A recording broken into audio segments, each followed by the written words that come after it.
buenas tardes. Mis primeras palabras tienen que ser una disculpa. Yo no soy Luciano Parejo, que es quien aparece en el programa como persona que iba en nombre de la Cátedra de Estudios Jurídicos Iberoamericanos a hacer la bienvenida a este acto. Él no ha podido hacerlo, la culpa es mía, por cierto, y en el pecado llevo la penitencia, porque le asigné docencia en otro campus de esta universidad para esta tarde y en venganza él me pidió que yo acudiera a presentar este acto. Lo hago con mucho gusto como miembro del Consejo Académico de la Cátedra de Estudios Jurídicos Iberoamericanos que organiza este acto y que es una cátedra creada conjuntamente por la editorial Tirán lo Blanc y la Universidad Carlos III de Madrid. Se creó hace menos de 2 años, lleva año y medio aproximadamente de funcionamiento y, desde luego, a la editorial prefiero no preguntarle, pero la evaluación que hacemos en la universidad del funcionamiento de la cátedra es óptimo. Estamos encantados de acoger esta cátedra en la que se unen una de las mejores, y permítame que lo diga, universidades españolas y de las que mayor vocación iberoamericana tiene, como es la Universidad Carlos III de Madrid, que tiene ya una escuela de posgrados jurídicos con unos 500 estudiantes de posgrado, de los cuales una buena cantidad son latinoamericanos. Y, por otro lado, una editorial que no lo digo yo, lo dice la FECIT, es la mejor editorial jurídica española, pero que es además ya una editorial también iberoamericana, porque no es ya que solo distribuya, sino que también edita en México, en Brasil y está en camino de hacerlo en más países latinoamericanos. Por tanto, creemos que es una unión llena de sinergias, tanto para el editor como para los académicos, que trata de generar cultura jurídica iberoamericana y, por tanto, también diálogo entre los países latinoamericanos y España en torno a cuestiones jurídicas relevantes. Hoy mismo está celebrando 2 actividades, esta y unas jornadas sobre justicia constitucional, y esta, desde luego, creo que es una actividad idónea para nuestra cátedra. Si el derecho es lenguaje, y desde luego no me cabe duda que así es, que el derecho es un lenguaje, los juristas deberíamos ser especialistas en ese lenguaje. Por algo, la etimología de letrado y literato procede de lo mismo, del dominio, del conocimiento de las letras, de la literalidad, sea de la lengua que uno habla, sea del lenguaje del ordenamiento jurídico. Por tanto, los juristas deberíamos estar emplazados a reflexionar sobre el lenguaje que utilizamos, sobre la precisión y la claridad de ese lenguaje, que hace siglos le imputan a Stendhal decir que él buscaba la inspiración para escribir sus novelas en el rojo y el negro, para escribir sus novelas como El rojo y el negro en el Código Civil francés. Desde luego, como hoy algún literato se inspirase en el lenguaje de las ordenanzas administrativas, y perdónenme, pero yo soy administrativista, nadie es perfecto, y es lo que conozco, si se inspirase, o de las propias leyes administrativas, saldrían leyes, desde luego, mucho más gore, mucho más negras que el rojo y el negro, mucho más recargadas y retorcidas lingüísticamente. Por tanto, creo que esta es una reflexión muy importante, la del lenguaje y, en particular, el derecho penal, que hoy nos reúne aquí. Felicito, por tanto, a los organizadores de esta actividad y, ya como les he dicho al principio, encantados de acogerla desde la Cátedra de Estudios Jurídicos Iberoamericanos. Sin nada más que decir, y una vez les he dado la bienvenida en nombre de la universidad y de esta cátedra, le paso a Marisa Cuerda la palabra para que pueda presentar el acto propiamente. Gracias. Muchas gracias. Bien, yo también me siento muy honrada por el hecho de que Tirán lo Blanc y la Universidad Carlos III me haya concedido la oportunidad de estar esta tarde aquí para presentar a 2 grandes maestros, al profesor Suárez Tavares y al profesor Vives Antón. Comenzaré por la presentación para quienes no lo conozcan del profesor Suárez Tavares. Boa tarde, benvindo, profesor. Que una honra tenerse aquí. El profesor Suárez Tavares es titular de la Universidad Federal de Río de Janeiro y es sin duda uno de los maestros más admirados y con mayor notoriedad en su país y fuera del mismo. Y eso es fruto de una larga carrera académica que le ha llevado por diferentes universidades. Ha sido profesor visitante de la Universidad de Sevilla, de la Universidad Pablo de Olavide, de la Universidad de Buenos Aires, pero sobre todo ha desarrollado su carrera académica vinculado muy estrechamente con grandes penalistas alemanes, especialmente con el profesor Hasmer en la Universidad de Frankfurt, con el profesor Roxin en la Universidad de Múnich y también con el profesor Jeschek cuando él era director de nuestro querido Max Planck de Friburgo. Hasta tal punto es así que él tiene un honor muy poco frecuente y es que es coeditor de la colección Rechtsgeschichte und Rechtsgeschehen con otros penalistas alemanes y no siendo germano, pues es naturalmente símbolo y muestra de su importancia. Bien, entre sus publicaciones tenemos la fortuna de tener dos que al menos han sido traducidas, la teoría del injusto penal y la del bien jurídico y función del derecho penal. Todavía no tenemos traducida, pero es muy citada en la doctrina española su Direito Penal da Negligencia y, bueno, sería una buena ocasión que Tirán quizá se animase a emprender la traducción. Ahora bien, probablemente el libro que mejor compendia su obra, o que a mí me lo parece, es Los fundamentos de teoría do delito, que ha sido publicado recientemente, este mismo año, por la editorial Tirán lo Blanc, y que además viene precedido por un muy elogioso prólogo del profesor Zaffaroni, porque realmente nuestro invitado lo que hace ahí es sentar las bases de un nuevo modo de afrontar la construcción del sistema, sobre todo intentando que la aplicación del ius puniendi se ajuste al respeto máximo a los derechos fundamentales y que haga, como ya dijera Hasmer, de la persona el centro de todo el sistema. Bueno, esa carrera apresuradamente expuesta, que va a ser coronada, creo, no sé si el profesor tiene noticia, pero va a ser coronada con una medalla Cesare de Beccaria. Sí. Bueno, hace de él uno de los, como decía, uno de los penalistas más admirados dentro y fuera de Brasil, y símbolo o señal de eso es la magna obra que, con motivo de sus 70 cumpleaños, coordinó el que hoy es el catedrático de Derecho Penal, que ocupa la cátedra de Derecho Penal de la Humboldt-Universität de Berlín, el profesor Luis Greco, en el cual decenas y decenas de penalistas ponen de manifiesto la importancia de la obra de nuestro invitado. Por tanto, es una gran suerte y hay que agradecerle al profesor y a la editorial Tirán lo Blanc que lo tengamos aquí. Así que muito obrigado, profesor, por aceptar el convite da editora Tirán lo Blanc en la Universidad Carlos III. Nuestro siguiente invitado, si parecen les presento a los dos y luego les damos la palabra. Nuestro siguiente invitado es el doctor Vives Antón, del que me honro en ser discípula. En España yo creo que no necesita presentación, pero bueno, me van a permitir que, para quienes no lo conocen, les recuerde que él es catedrático emérito de Derecho Penal de la Universidad de Valencia, ha sido vocal del Consejo General del Poder Judicial, cuenta con todas las grandes cruces que se pueden dar a un jurista, desde la Gran Cruz de San Raimundo, la Gran Cruz de Isabel la Católica y la que para mí tiene una significación especial, la Gran Cruz del Mérito Constitucional, lo cual se explica por los servicios que el profesor Vives ha prestado al Tribunal Constitucional, tanto como magistrado, como vicepresidente emérito, que todavía lo es, como letrado de esa institución en los inicios del Tribunal Constitucional, cuando el papel del Tribunal fue determinante en la consolidación de la democracia, una opción por la que el profesor Vives ya había tomado partido mucho tiempo antes, fundando, junto con muy prestigiosos personalidades del mundo jurídico, Justicia Democrática, y además lo hizo en un tiempo en donde defender la libertad entrañaba el riesgo de perder la propia.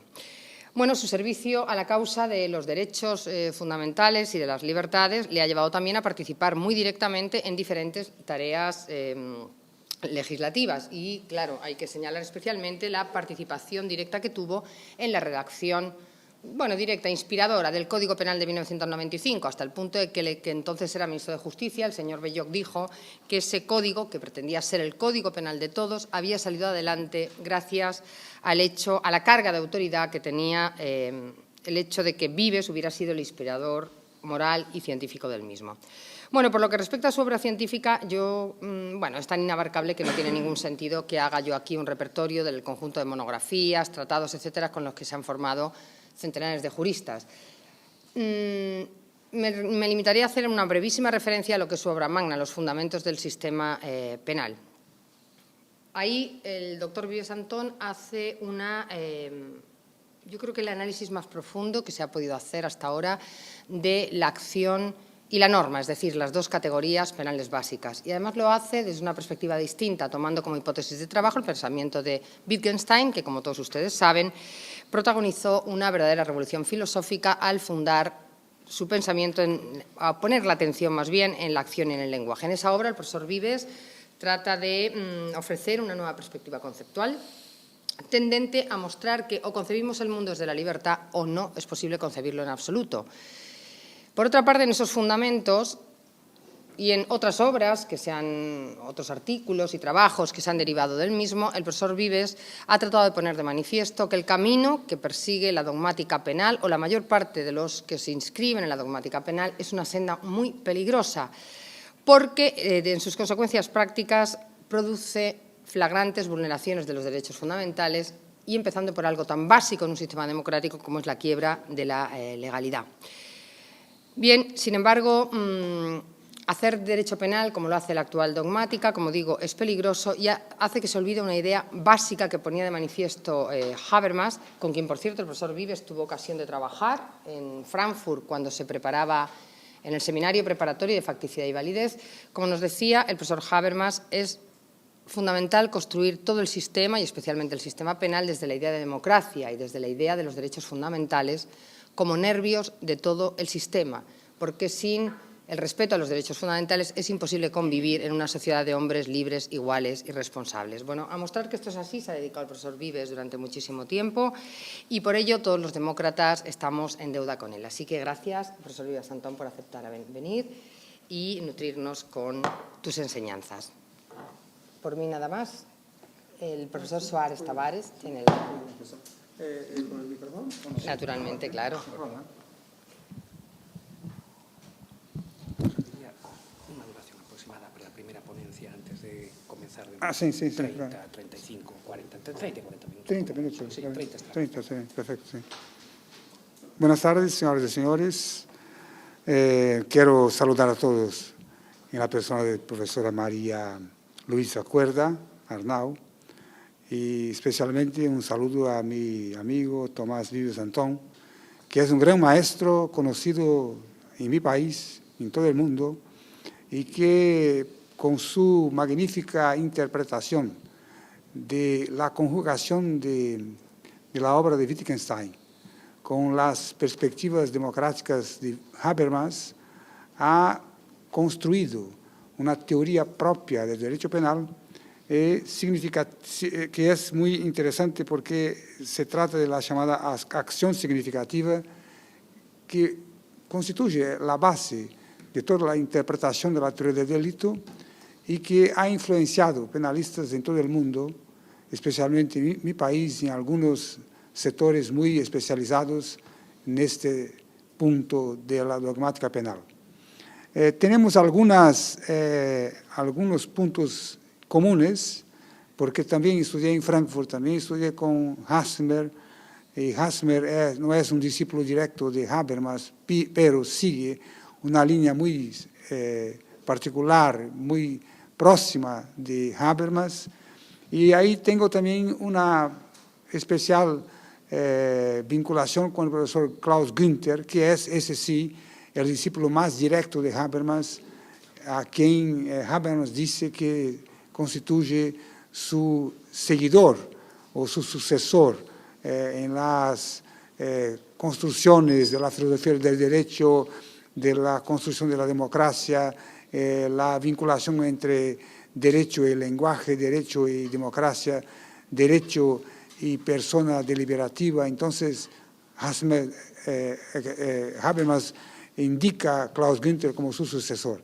Yo tengo muchas vinculaciones con Klaus Günther, incluso proyectamos hacer, incluso escribir juntos un libro y que Tirano Lobranche va a publicar, ¿no? Segundo Salvador está aquí para firmar el compromiso. Ese libro, que sería un pequeño opúsculo sobre teoría del delito, bajo una perspectiva de Habermas. Sería muy interesante ese tipo de construcción jurídica. Pero aquí voy a hablar sobre cómo se puede tratar la influencia de la teoría del lenguaje sobre la teoría del delito y qué ventajas produce esa influencia y al final qué problemas puede suscitar cuando se trabaja justo una concepción de acción que no es una concepción tradicional positivista que sigue desde el siglo XIX hasta nuestros días como siendo dominante en el sentido de caracterizar la acción en la teoría del delito y qué problemas puede suscitar esa modificación estructural de la teoría del delito desde la perspectiva de una otra concepción de acción. Yo voy a decir cómo yo me hice constructor de una nueva teoría que vincula lenguaje y derecho penal, específicamente lenguaje y teoría del delito. Voy a contar una historia que es interesante para mostrar justo la realidad entre la vinculación entre la norma y la actividad empírica. Lo que decía Adorno, nuestro gran filósofo de la Escuela de Frankfurt, decía que al revés de que decía Max Weber, la norma sin una sustancia empírica no sirve para nada, porque la norma tiene que tener en vista un contexto en el cual ella será aplicada. Sin el contexto, la norma no sirve para nada. Y ahí voy a contar una historia que me pareció muy interesante para ver cómo es posible trabajar un contexto frente a una concepción de derecho penal. Yo fui observador internacional de la ONU en el acuerdo de paz entre las fuerzas revolucionarias colombianas y el gobierno colombiano. Estuve ahí en Bogotá, percorrí el país para ver la construcción de ese acuerdo de paz. Y ahí entonces tuve contacto con una realidad que aquí en Europa no es imaginable, pero aquí en Latinoamérica es imaginable, que es la siguiente. Hay una tribu de indios que vive entre la frontera de Brasil y Colombia hace 800 años. No es poco, 800 años. La edad de la Universidad de Salamanca, 800 años. Desde 1200 y pico vive en esa región. Bueno, y el territorio de estos indios no es un territorio colombiano, tampoco brasileño, es el territorio de ellos. Y ahí hubo un problema. La Policía Federal brasileña quiso impedir que esos indios transitaran entre Colombia y Brasil sin un control. Y, en primer lugar, se ha exigido un pasaporte. Imagínate, exigir un pasaporte a un indio que no tiene comunicación con la civilización nuestra. Es una locura. Los indios no comprenden cómo pueden tener un pasaporte para transitar en un territorio que hace 800 años que viven ahí. Y después hubo peor, porque entonces dice, no, bueno, si los indios ingresan de Colombia a Brasil, ingresan indebidamente, ilícitamente en el territorio brasileño. Entonces, quien ingresa ilícitamente en un territorio brasileño puede cometer un delito de ingreso ilícito en otro país, sin pasar por los cambios normales del control del pasaporte y de la aduana, etc. Y ahí entonces me han contado esa cosa. Y me han preguntado si yo podría hacer alguna cosa. Yo fui en Brasil viceprocurador general de la República, sería vicefiscal de la República, vicefiscal general de la República. Y digo, bueno, yo no estoy más en la función, porque me quedé 5 años en la función, no estoy más, pero voy a ver cómo se puede tratar esa cosa, porque me parece una locura exigir pasaporte de los indios, es un absurdo, porque los indios no son indios que ustedes ven en las películas americanas, son indios que nunca, algunos nunca han visto una otra persona, salvo las personas de su tribu, no saben lo que es una otra persona, ¿no?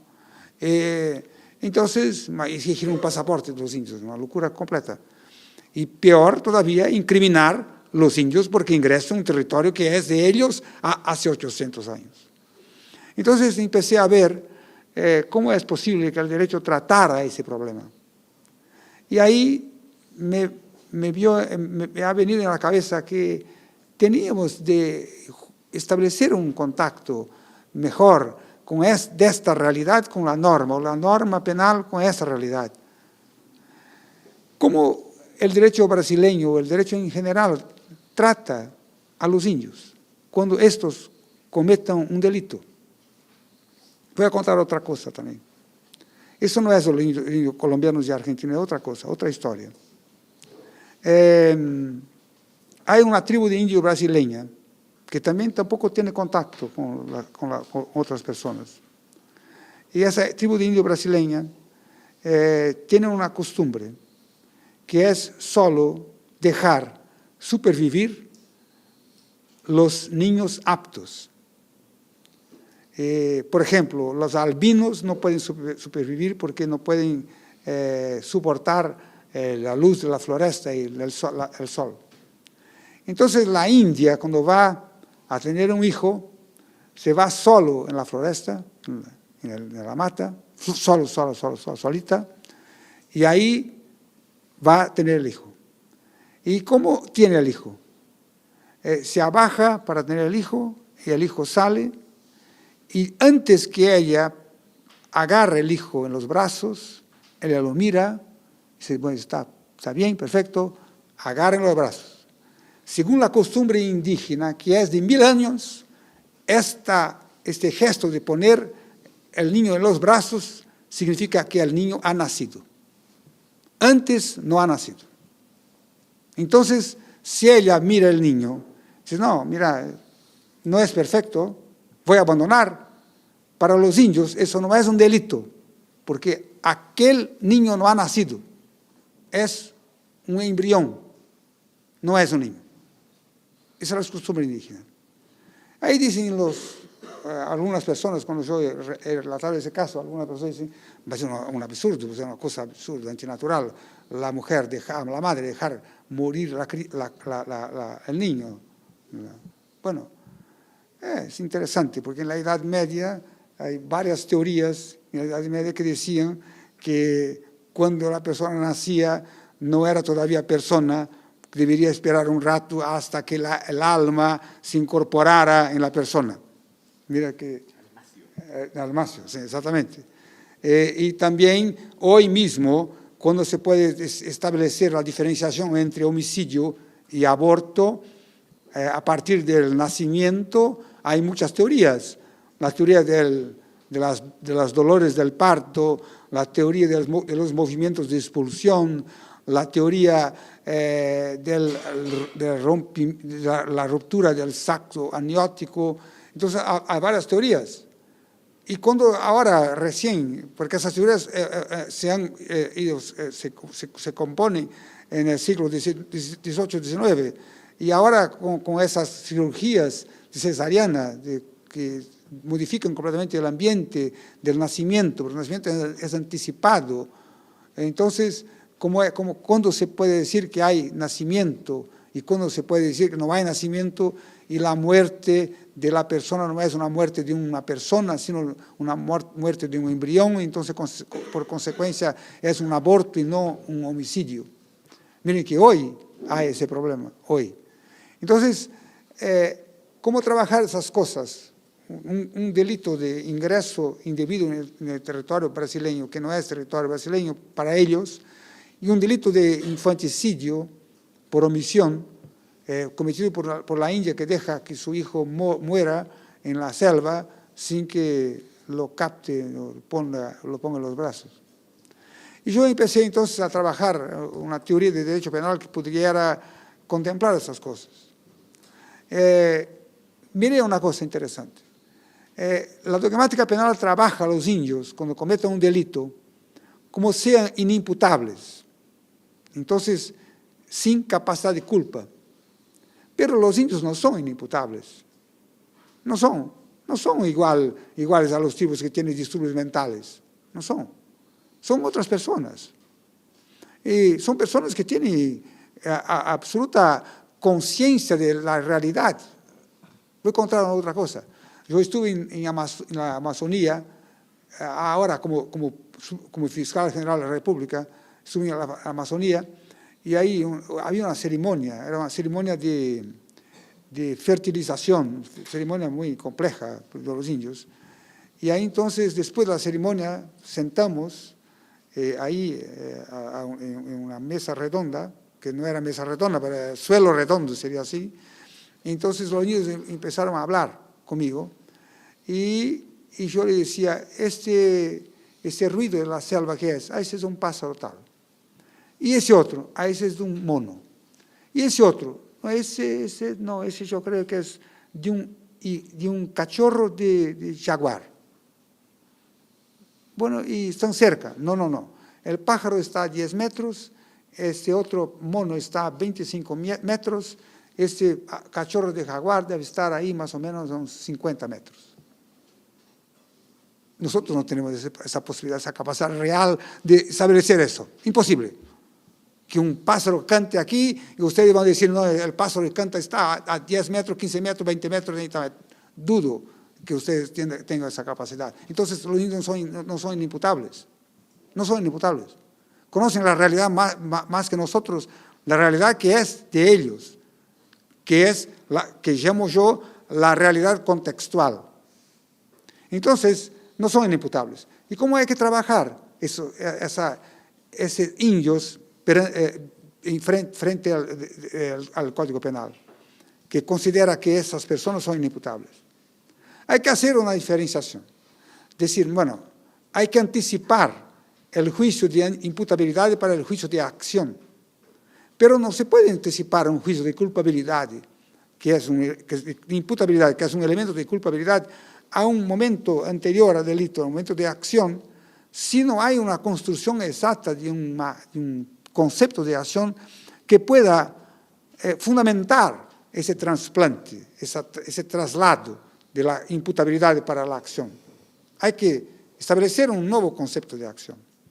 Y ahí entonces el punto común que tengo yo con Tomás Vives es justo ese concepto de acción, es un concepto que hay que modificarse.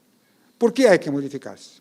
Miren ustedes cuáles son los conceptos de acción tradicionales del derecho penal, sin hablar de la acción significativa que está aquí, sin hablar. Primeramente, los conceptos tradicionales. El concepto positivista del siglo XIX, que era un concepto causal, la acción es causa de un resultado. El concepto final, la acción es el ejercicio de la actividad final. Delcel. Jacobs, la acción es la no evitación de un resultado evitable. Miren el concepto de esta forma. La no evitación de un resultado evitable. A decir eso para un indio, que mira, tu acción es la no evitación de un resultado evitable. Le va a matar, porque se están ofendiendo, claro. Bueno, esa es la teoría negativa de Jacobs. O la teoría de Roxin mismo. Roxin, el gran maestro penalista de mucha gente. La acción es la manifestación concreta de la personalidad de la persona, de la personalidad del autor. Tomás, parece que es obvio que acción es una expresión de la personalidad, entonces no había necesidad de decir esto, ¿no? Y hay una cosa, entonces esos son conceptos tradicionales. Esos conceptos de acción tradicionales no posibilitan a una fundamentación para que se anticipe el juicio de imputabilidad para el contexto de acción. ¿Por qué? Simplemente porque son todos ellos, conceptos que toman el autor individual como expresión de su propia personalidad o de su propia actividad, no como un tipo inserido en un contexto social y normativo determinado. Miren ustedes que es interesante porque el tipo no es solo un tipo aislado en el mundo. El tipo es un tipo que está presente en la sociedad. Y ahí tenemos que ver cómo se disfruta ese tipo de comportamiento, cómo se encara el comportamiento de la persona. Miren ustedes, por ejemplo, hubo una guerra en Latinoamérica muy famosa, la llamada Guerra de las Malvinas, que fue interesante por un lado, porque destrozó la dictadura militar argentina. ¿Saben por qué? Porque en el momento en que los militares argentinos que torturaban a las personas e imponían miedo a todos, porque decían que eran muy valientes, muy fuertes, se defrontaron con el ejército inglés y todos se han levantado las manos y dicen, no, paz, llega. Se han entregado sin ninguna resistencia. Entonces el pueblo dijo, esos tipos valientes que llegan al frente de un ejército inglés y salen en la carrera. No, vamos a acabar con esa dictadura, y fue una cosa interesante. Se ha muerto mucha gente cuando se hundió, por ejemplo, se hundió el corazado Belgrano.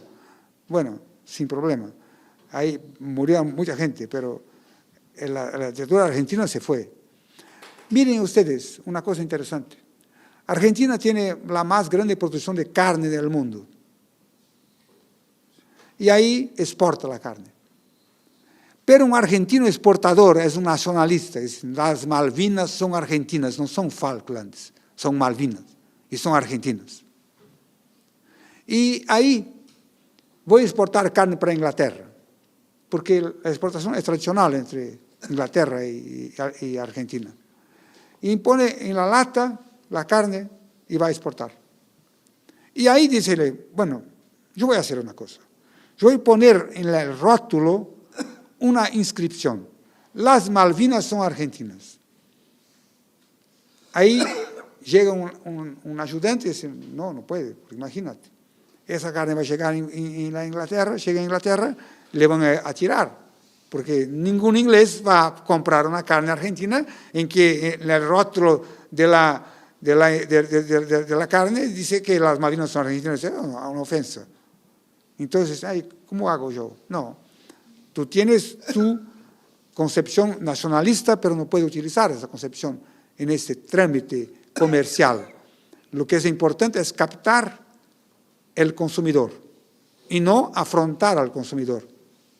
Miren ustedes que la acción del tipo de este comerciante argentino no es una acción final, tampoco es expresión de su personalidad, la personalidad propia de él es que las Malvinas son argentinas, él está diciendo que no son, o está omitiendo esa circunstancia. Y nada que ver que es una no evitación de un resultado evitable. Miren, es una acción estratégica, que ya Max Weber ya había dicho que las acciones comerciales son estratégicas, porque cuando se pone un producto en el mercado, no se quiere exactamente, inmediatamente alcanzar la venta del producto, sino alcanzar la captación del consumidor para el producto. Entonces la intención es, capto el consumidor para mí, y de ahí el consumidor, entonces, seducido por la propaganda que yo hago del producto, compra el producto. Entonces, hay en esa acción estratégica muchos factores que van a influenciar la conducta de la persona. No son conductas aisladas, porque cuando él ejecuta el acto para mandar la carne argentina para Inglaterra, él tiene en vista el procedimiento, el comportamiento del consumidor inglés. Porque si él no se da cuenta de cómo es el comportamiento del consumidor inglés y pone ahí, las Malvinas son argentinas, en el rótulo de la carne, no vende la carne. Entonces, la acción está condicionada a cómo será la reacción de la persona que va a sentir los efectos de la acción. Miren que es un otro concepto de acción que no es captado por el derecho penal. Ustedes no ven en ningún tratado de derecho penal que la acción estratégica está ahí como uno de los conceptos básicos de acción. No se ve. ¿Por qué no se ve? Porque lo importante para el derecho penal sería el proceso de responsabilidad y de imputación. Entonces, solo se trabaja con autor individual como si fuera un autor aislado del mundo. Pero cuando se ve una tribu de indios y se ve que un indio deja morir el niño sin atención, porque la costumbre es diferente. ¿Por qué que la costumbre es diferente? Porque el indio está subordinado, sometido a un otro contexto normativo. Todas las comunidades tienen un contexto normativo. Puede no ser escrito, pero es un concepto, es un contexto normativo de lenguaje. Ellos, desde que nacen, ya aprenden por el lenguaje indígena que realmente hay que dejar al niño que no tiene condiciones de seguir con el nomadismo de la tribu, porque no tiene condiciones, entonces hay que dejar morir. Miren ustedes cómo es esa vinculación del indio al contexto normativo. Entonces, cuando se habla de derecho al lenguaje, de derecho penal, hay que ver que la norma penal, como la norma de la costumbre indígena, es una norma que implica un acto de comunicación de la comunidad a la persona, del Estado a la persona. Cuando digo, es prohibido matar niños por la madre, es prohibido que la madre mate al niño para ocultar deshonra propia o bajo la influencia del estado puerperal, conforme el sistema que se adopte, legislativo que se adopte. Entonces, se dice, hay una comunicación del Estado por medio de la norma al ciudadano, a la colectividad, de que es prohibido hacer esas cosas, por acción o por omisión. Miren ustedes que la persona está vinculada a un contexto normativo, pero el indio no está vinculado al contexto normativo de la norma penal del Estado brasileño, por ejemplo. ¿Por qué no está vinculado? Porque para estar vinculado a un contexto normativo es preciso que él detenga algunas condiciones particulares, que él, por ejemplo, tenga la posibilidad de haber participado de la elaboración de la norma, de haber participado de las discusiones sobre la elaboración de la norma, de internalizar la norma en sus costumbres y estableciendo un juicio de que su comportamiento está en desacuerdo con la norma o está en de acuerdo con la norma. O también un juicio de que la norma es legítima porque en su elaboración él ha participado. O no es legítima porque no reconoce a la norma la capacidad o la legitimidad de trabajar conductas que sean propias de él, que está subordinado a otro contexto. Entonces, se puede decir, bueno, cuando se llega a un punto de este hecho, se puede anticipar el juicio de imputabilidad para el concepto de acción. Porque el concepto de acción no es un concepto causal, tampoco final, tampoco negativo, tampoco personalista. Es un concepto estratégico, comunicativo de conducta. Entonces, ahí está. Y ahí tenemos muchas cosas en comunes. La acción significativa, lo que es al final la significación de la acción. La acción no tiene significado si no está en un contexto normativo en el cual sea posible acceder lingüísticamente. Imposible. El indio no habla portugués, tampoco español. El indio no tiene contacto con nadie. ¿Cómo va a saber que la norma determina que es prohibido hacer eso o no? Entonces se anticipa el juicio de imputabilidad. Y ahí tenemos un otro problema. Un otro problema que es interesante, profesor Marco, sabe que tenemos una cosa muy interesante, porque yo he trabajado una cosa interesante. Brasil tiene tribunal de jury, no sé si hay en España. Sí. Jurado. Sí, sí que hay. Y sabe que la composición del jury, Brasil, del jurado, es la composición francesa. ¿Por qué? Porque la reforma administrativa de Junot, francesa, ha influenciado la reforma administrativa brasileña directamente. Y ahí se compone el Tribunal de Jurado brasileño de acuerdo con el Tribunal francés. En que tenemos 7 jurados y no 12, como es el Tribunal inglés, y que se decide por mayoría y no por unanimidad, como es el Tribunal inglés. Miren ustedes que es una cosa interesante, como la cosa es determinante, esa estructura administrativa para también... yo tengo un problema de edición acá, voy a poner una cosa aquí para limpiar. Entonces, es interesante para ver cómo también los focos administrativos son importantes para... Bueno, a ver, hay una otra cosa también. Yo tenía una... Yo también estaba en la Fiscalía General y vino un caso para mí, un caso que muy interesante. Un tipo iba a construir una casa en un lugar que él no sabía que era protegido ecológicamente, un lugar ahí. Entonces no podría cortar árboles y tal. Él ha cortado 2 árboles. Ahí vino el fiscal y dijo, no, pues tú has cometido delito ambiental. Has cortado árboles de región protegida.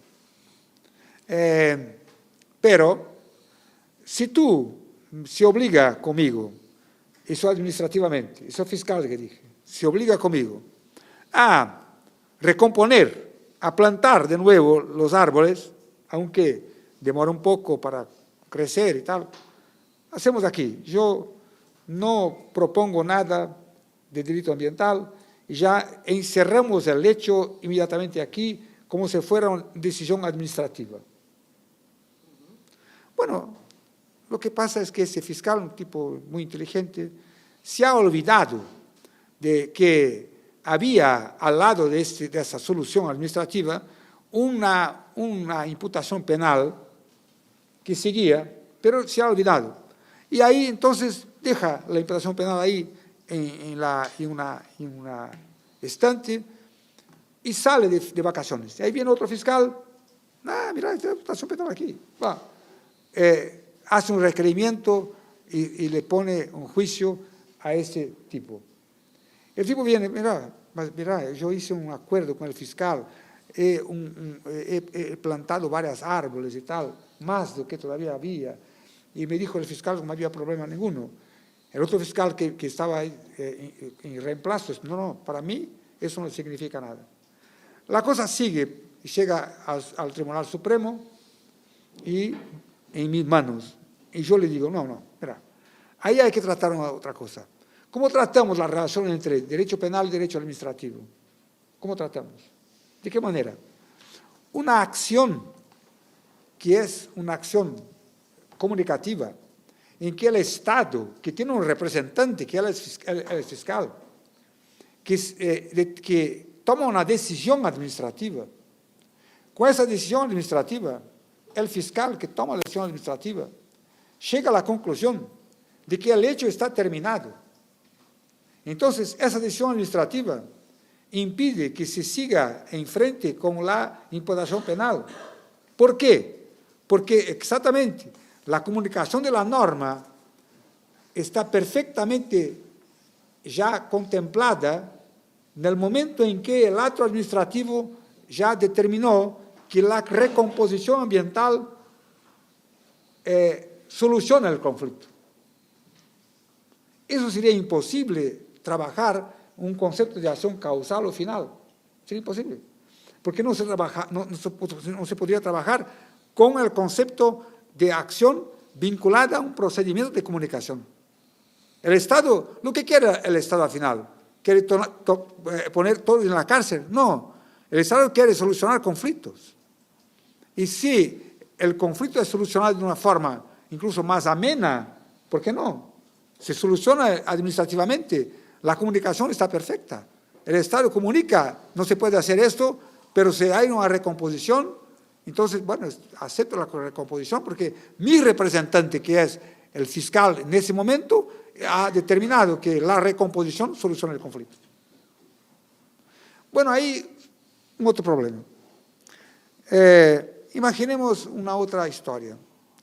¿Cómo se puede trabajar una cuestión interesante?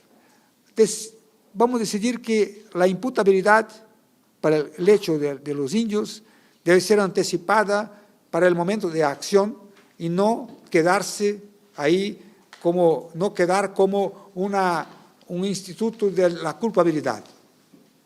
Miren, pero imaginen ustedes que el fiscal mira, sí, es interesante, el indio no es imputable, pero aquí no importa, porque no es imputable porque la acción no corresponde exactamente a su contexto normativo.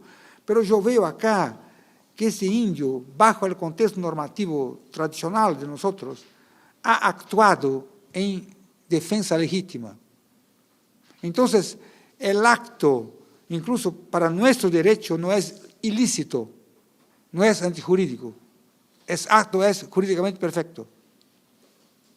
Entonces, ¿qué puedo hacer yo? Ya que yo estoy trabajando solamente antes de llegar a la antijuridicidad, estoy trabajando en el momento de acción, ya una cuestión de imputabilidad para afastar, para alejar el indio del derecho penal. Pero veo acá que no solo eso, él ha actuado en defensa legítima. ¿Cómo hago yo? Anticipo entonces ahora también la defensa legítima, la cuestión de antijuridicidad para la acción. Quiere decir, anticipo todo para la acción. ¿Cómo es posible eso? Lógicamente es imposible. Imposible para la lógica tradicional. Sí. Hay una otra lógica, se llama lógica paraconsistente, que es una lógica que es adaptada a la teoría cuántica en física nuclear.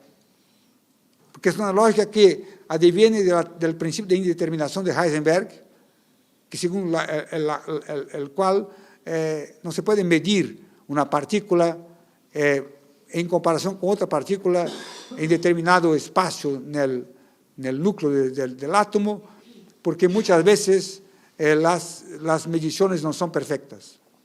Entonces hay que trabajar con las imperfecciones de las mediciones y establecer criterios paraconsistentes para decir, bueno, yo trabajo con la medición tal y si tengo resultados que son capaces de producir efectos productivos, benéficos, entonces estoy seguro de que es así. Entonces, puedo trabajar en el derecho con una lógica paraconsistente. Lo sea, para una persona normal, trabajo con cualquier concepto de acción, incluso poniendo la imputabilidad como elemento de culpabilidad.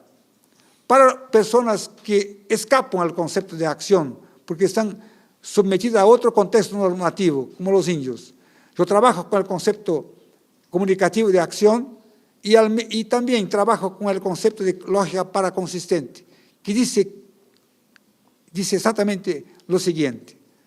Un sistema no se decompone cuando sus partes son anticipadas y cuando, una vez que sean anticipadas, el sistema en el fondo se recompone.